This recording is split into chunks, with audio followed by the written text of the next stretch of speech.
Hey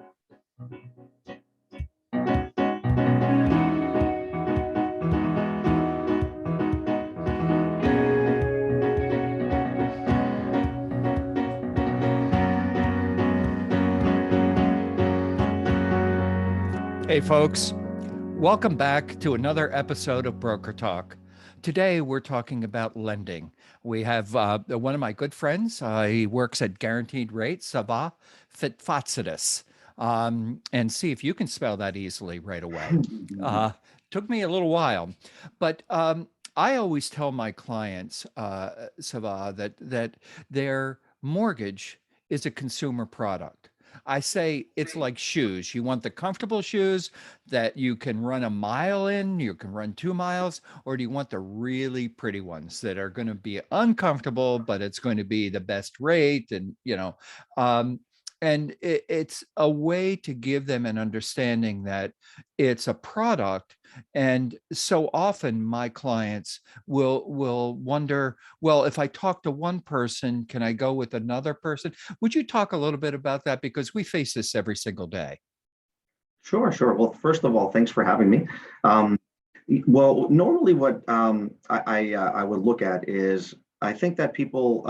I just had a ding over here, so my apologies. I wish I can turn that off. But I think that the mortgage industry is very versatile. There's so many different products and so many different ways to do a loan that. The more knowledge that you have, the more experience that you have, and the more guidance that you can give, the better the consumer is going to be. And just because you're getting a really great rate does not mean that the process has to be difficult either. Everything comes down to being prepared. The more prepared you are, the earlier you start, the more that you know up front, the better you're going to be. I know we're going to get further in this. We have worked together and helped our clients. But I have something that I say to all the clients when we start out. Because this is a process and you do have to know exactly what you're doing, you have to anticipate what's going to happen. I always tell people, like, once they sign and say, listen, I don't know exactly what's going to happen, but during this process, there's going to be 3 uh-oh moments and 1 jump off the cliff moment. And don't worry, I'll know what to do when we get to it, but I'm going to let you know, like, an uh-oh moment is the appraisal didn't come in. A jump off the cliff moment is we can't clear to close. Those are, and we know how to solve those problems. What are, if you're being asked questions, what are the 3 questions that you most often get asked or should be asked? Right. And to add to kind of what you do, and I actually got that from you. I thought that we talked about this a long time ago. Depending on the person's situation, for example, someone's self-employed and there's a lot of details and kind of a difficult client's position, I would literally also tell people, you may actually hate me throughout the process, but I assure you, in the end, you're going to love me because you're getting into this home. So just be prepared that there could be snags, and we know how to handle them. But the 3 questions that I get, I actually have a couple here that I wanted to ask. So the first thing that people ask me for is, how much do I qualify for?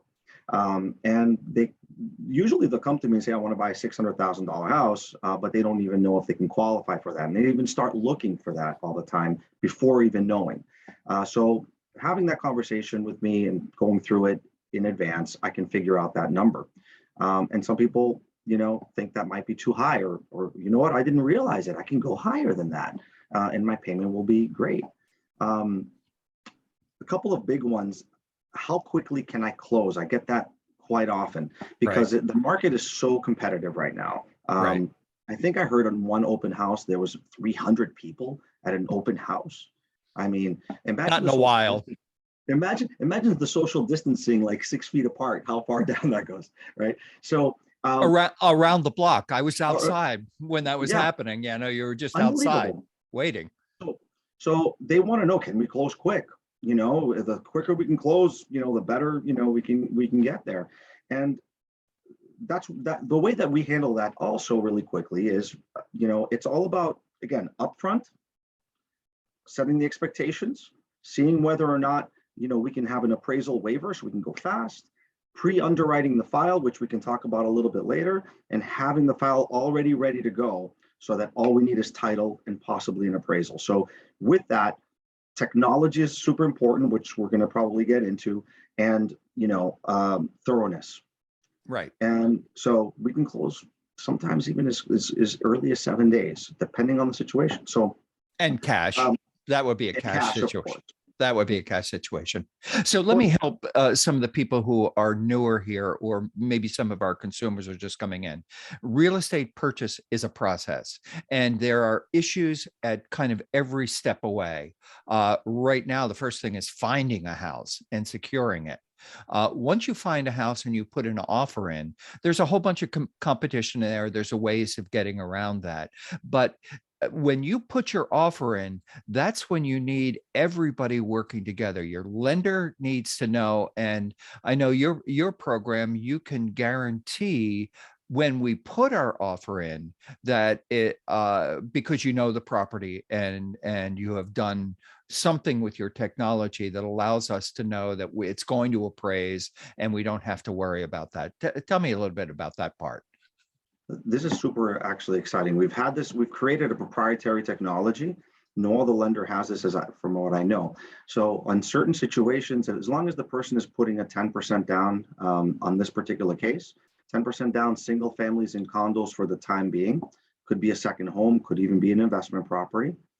We have the ability to pre-screen the property without running it through, without taking an hour, 2 hours to figure it out post getting the address. You can call me 5 minutes later.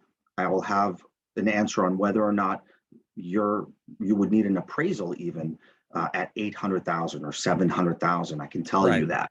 And I can tell you what the maximum amount would be where an appraisal would not be required. And that's super powerful, right? So if you're going to be making an offer and you know that you don't need an appraisal, that's going to give you an edge because you can actually make the offer non-contingent on appraisal at all.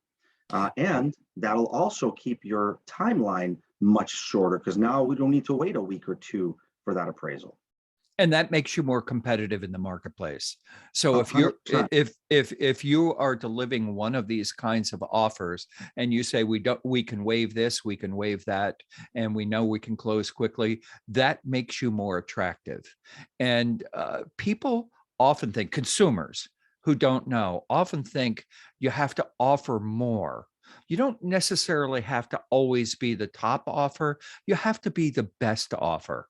And what the other agent is looking for, or the seller is looking for, is an easy close without a whole bunch of BS. And if you can deliver that from the moment of the offer, then you're going to have a better chance at doing it. There are some hidden costs that consumers don't always think about. Okay, so you have your mortgage for $600,000. That puts you right up against your limit of what you can pay for your mortgage.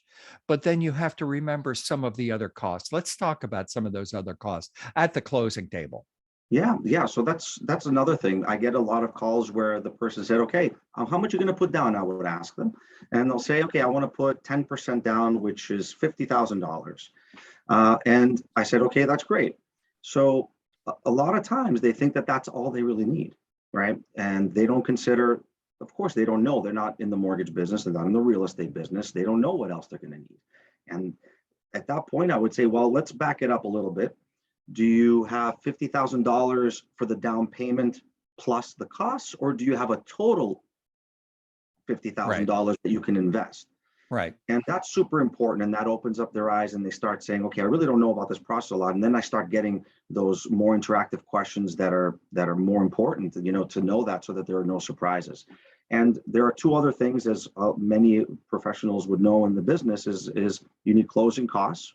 They can range from $5,000 all the way up to $10,000, depending on the purchase price. Right? The higher the purchase price, there are a couple of percentage-based fees. So the higher the price, the higher the cost. I'm sorry. Lawyers prices range, depending on what they're doing for you. Mortgage lenders are pretty competitive. Banks are not always competitive. Mention the difference between someone like you, a mortgage originator, and somebody at like, oh, Bank of America or some horrible place like that. It's funny how that's the first name that comes out, but well, the main difference is, well, there's a lot of main big differences. The first difference, which is kind of like the surface difference, if you will, Bank of America has their products, and that's all they have is one product, their products, and that's all it is. And they have their rules, and that's what they are. When you go to a correspondent lender, which is what I do, there's brokers. Lenders have the ability to work with all the different banks that are out there. So we go directly with Freddie Mac, Fannie Mae. And if you go directly to Fannie Mae and Freddie Mac, they have their rules, and we can go by only their rules, which is great because other banks, they still get the money from Fannie and Freddie, and they add additional layers of rules to protect themselves. So Protect themselves and their bank, not necessarily exactly, the consumer. exactly. So we have the flexibility. Correspondent lenders, brokers have flexibility to shop around for the best product, as well as get around certain guidelines that you may not be able to get around with a local bank. And the second really big difference, and this is probably just as important as your rate and the product that you get and whether you qualify for, the other big difference is they're a brick and mortar place. They shut down at a certain time. And the process gets lost with processors that basically don't even know the guidelines, and they're not even in the state, and they don't know anything about Massachusetts or Florida or wherever you're doing the loan. And the communication breakdown is huge, and they don't know what they're doing. And at the end, there's so many problems. Right. When you work with a lender, that's all we do. All we do is mortgages. Bank of America, savings, checking, investing, they got all these different platforms and different things that they do, and that I guess you lose some quality when you're a one-stop shop, if you will, in that aspect. Well, it's a general store rather than a specific store. So, what I've said often in this, you may have your bank that's down at the street and you like them and you walk in there. They're probably not the best place to get your mortgage. It's a place to start. You should talk to more than one person though, because it is a consumer product and there is a variety of choice. Some of the other costs that happen at the closing table that we know and we talk to our clients about at the very beginning are the lawyer's fees, where the agent's commission is coming from and who's actually paying that. There's taxes, there's not legal fees, but state and local fees. Those were some of the ones that are percentage based. X amount per $1,000 is some of that. Some of that you pay upfront. I believe taxes and insurance you pay upfront the first year. So that's money that has to be part of what the deal is.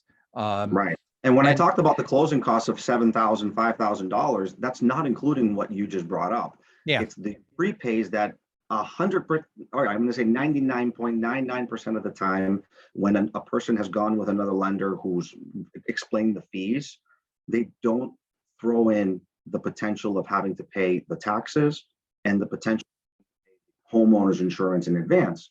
So at the end, the guys are, going to say, hey, I got to pay an extra $2,000, $3,000, $4,000 that I didn't expect. And that's where the beginning and setting the expectations so that the customer goes to the closing, prepared. Communication is everything. So the more experienced you are, the better. And with experience, sometimes with agents who have been at it a while, they become cynical. They become, oh, not this again. But and so a younger person will have more energy. I'll do this. I'll do whatever you want. But unless you really know and you can navigate that stream and know what to do when a storm comes up, you're going to be better able to protect your consumer, and they're more likely to want to work with you again or give your name out Yeah. to someone else.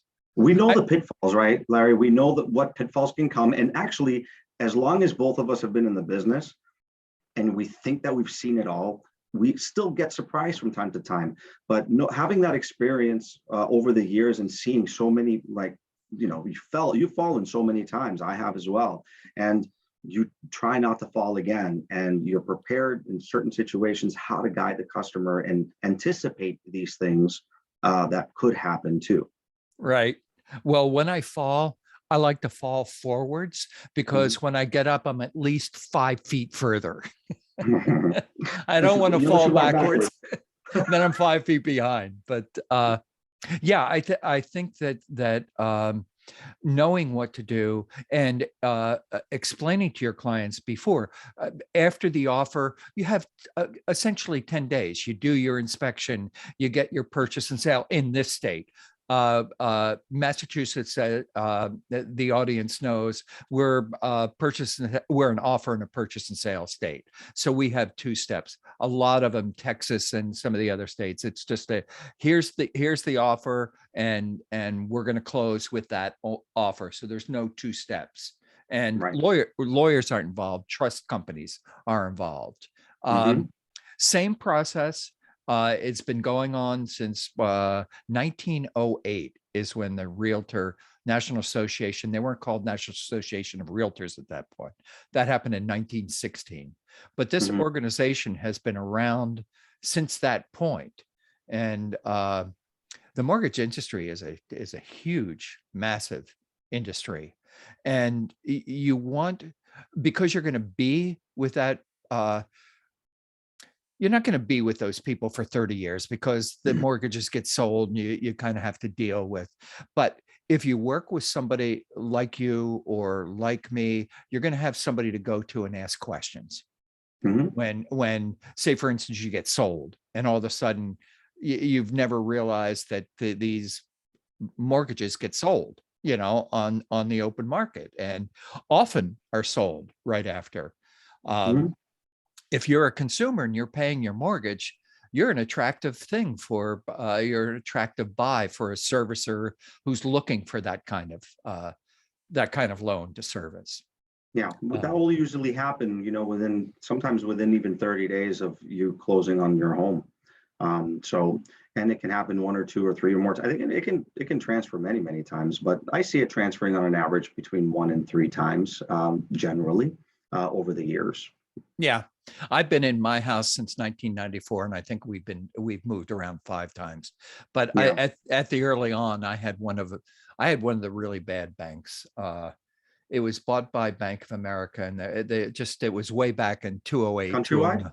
Countrywide, that's them. They were Arbor National, and then they went to Countrywide, and then Countrywide became Bank of America. And everyone knew them as Nancy, but they were still horrible banks doing horrible things to people. And they made it out whole. A lot of our consumers didn't. And that's all I want to do. I want to protect my clients. We're in another strange real estate time right now. There's no inventory. Things are still going at high prices. Mortgage rates have to go up. They're slowly moving up. Where do you see us in the next year, next 5 years? Yeah, as much as I hear so many stories, and over the last couple of years, almost every year, the economists and financial advisors are saying, "Oh, the rates are going up," and they ended up going down. In this particular case, it's a little different, right? We're already hearing, the Fed pulling back on buying the mortgage-backed securities, so they're tapering. Which is super important because we need to get the private investors in, and with inflation being out of control, and the federal fund rates now are going to be going up. They're planning that they're going to increase the rates by 1/4, maybe 4 times this year, and that changes about 1/4% every single time. All of that anticipation and all the talk about it is already happening. So, for example, where we could have been giving a sub 3% on a 30-year fixed rate is now in the mid 3s, and it happened in a matter of a month on how quickly it happened. If I show you a graph, I'm seeing this drop like a straight line So when the drop goes down, the rates are going up in our graphs when we're looking at the mortgage-backed security trading. And it was like the biggest drop I've seen in a very long time.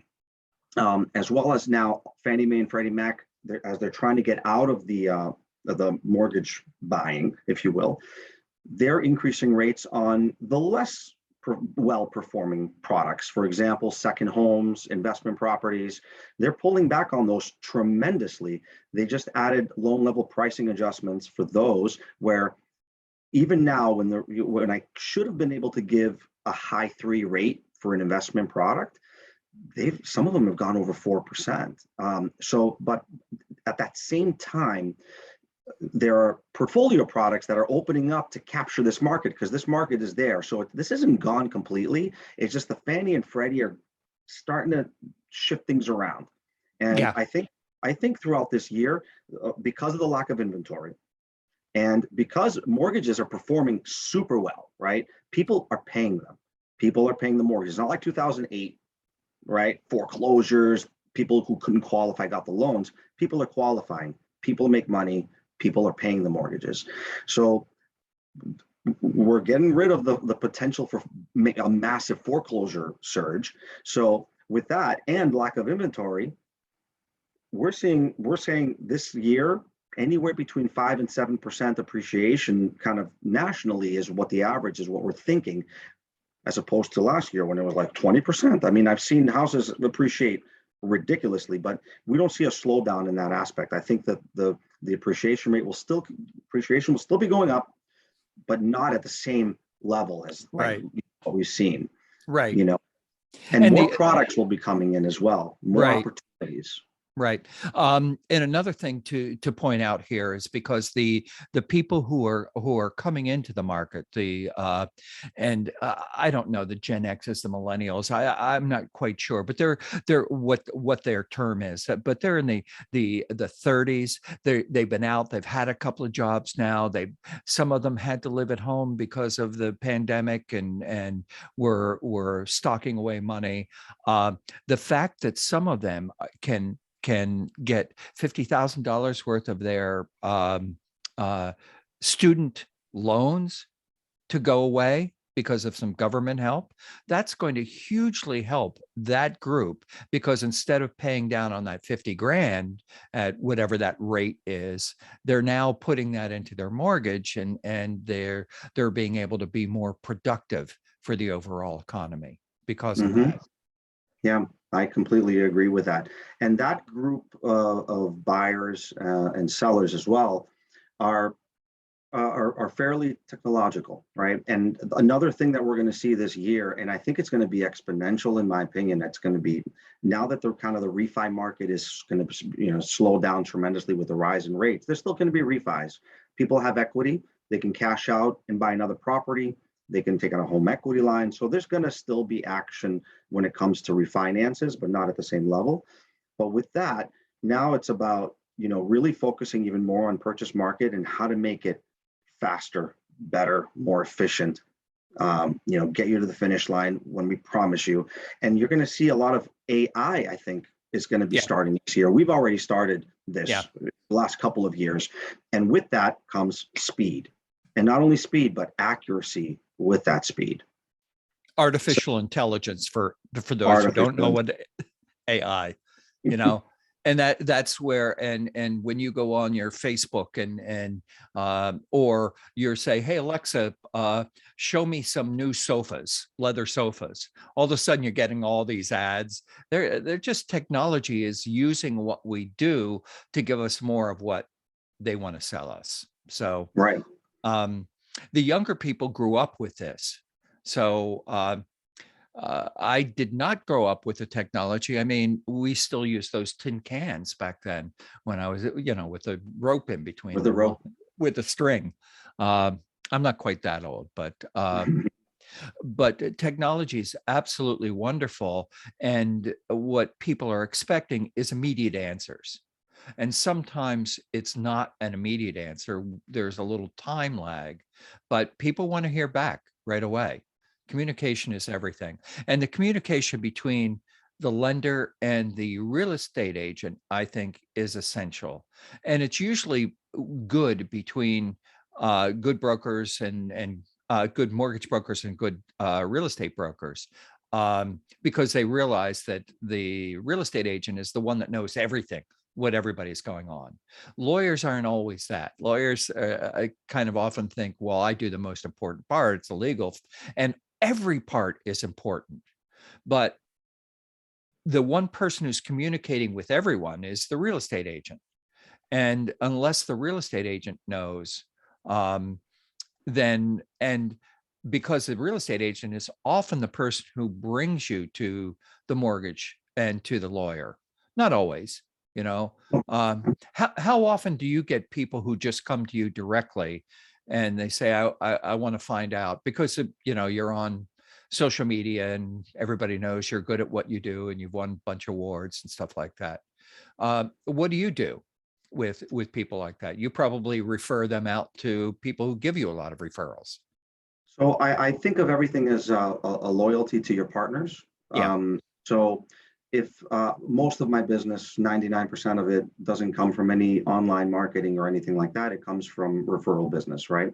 So if a customer that we've closed together comes to me 2 years later and says, hey, I want to buy another house, there's that customer, of course, I'm going to call you again and say, hey, he called me, he's looking for a house and let's do this.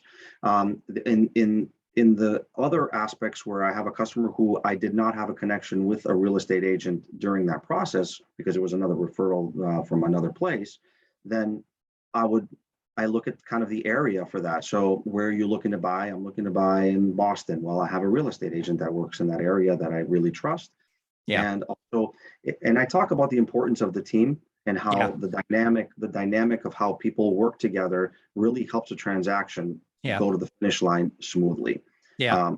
And I'll tell you, we have gotten offers accepted because the seller's agent has done a loan with me, or the seller's agent has worked with you or the Yeah. real estate agent and said, Yeah. listen, this guy works with quality customers, Yeah. never had a problem with them.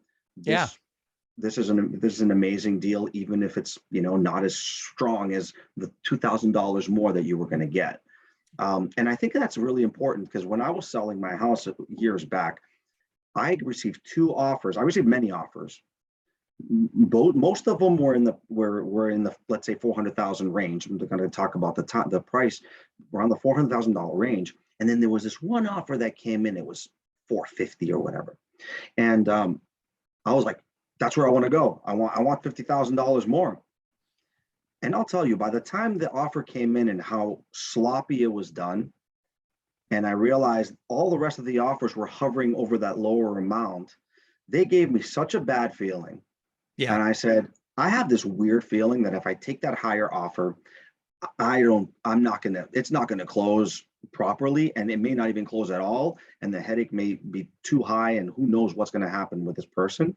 I took the lower offer, the second lowest offer. So I lost the opportunity to get 50K, but it was something about it. And that kind of feeling, I think, is important for all of us to always feel. Like the gut feeling too in this business, I think, is important. And when you have a good group of people together and that group knows the sellers or the seller's agent, this transaction goes smoothly most of the time. Yeah. I think we as professionals, we have to be constantly learning. We said this earlier in the show that you learn every day. There's something new that happens because you're dealing with humans. But I think that it's really important to understand a little bit about the partner that you're working with. And I tend to work with people who have a background that I think really suits what they do. And I'm moving towards your background in music because I think music and math are the same thing. And the fact that you're a trained musician, you still play all the time, you think in terms of numbers and patterns and things like that. And I think not only is it cool that you're a musician, it's cool. My appraiser's a musician too, so maybe I should get musician clients. I don't know. I think we should create a band. That's what I think. And Yeah, get rid well, of this uh, mortgage business and real estate. Just go play. Oh, I love what I do. I would like to get rid of some of the stuff, but you don't want me to sing. I can't play an instrument, but I could do the videos. And conduct. I'll tell the story. That's it. Okay. Yeah, no, I would not conduct a musician. What do they say? How do you know it's a bad drummer at your door? Because his knock gets faster. Never heard that.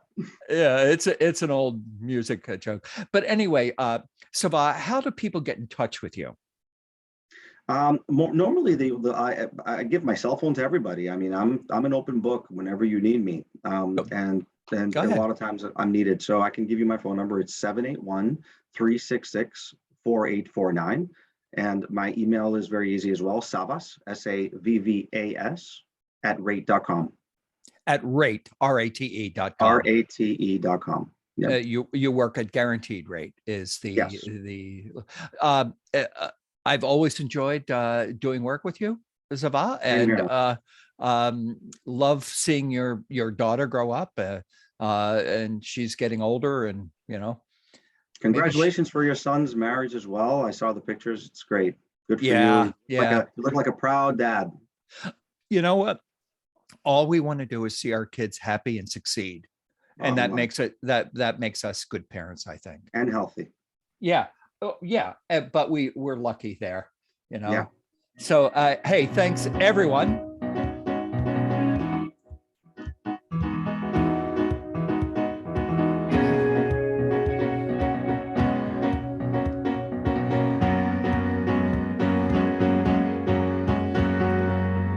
Thanks everyone for joining another Broker Talk show.